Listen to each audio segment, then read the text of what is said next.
I come to Shashane first. Today I'm going to do is the V-proof bag experiment. Science experiment.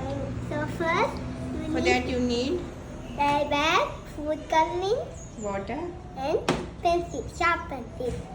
So first, we get the bag and fill it up with water. As a grown-up will help. Oh.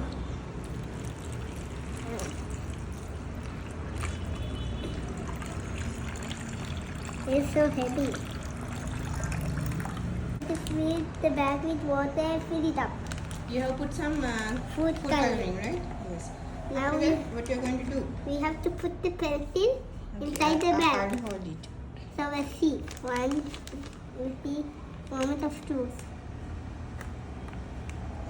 Wow, the water is not coming out, right? Yeah. I'm going to do it. Yeah.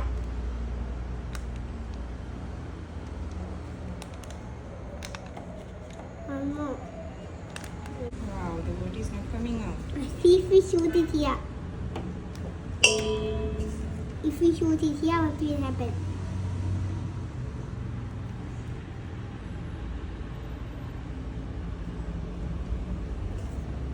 Last one. Down, down, down.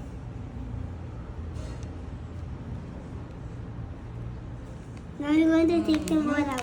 Show it again. Guys, look. Out. Oh! If you take it out, the water is coming out. Why this happens? Because of this The time, polythene bag is made they're going up to of work long chain of molecules, right? molecule. When the And sharp pencil pierces through the bag, what happens? the water will The come out. molecules. The molecules sealed around the pencil, right? These are the pencil. Yes. Yes, they're preventing leak. They're preventing leak, okay? When you're taking them off, the water is leaking. Okay, now. Now say bye, guys. If you want to see more of my channel, hit the subscribe button and the bell button. For now, bye. Bye.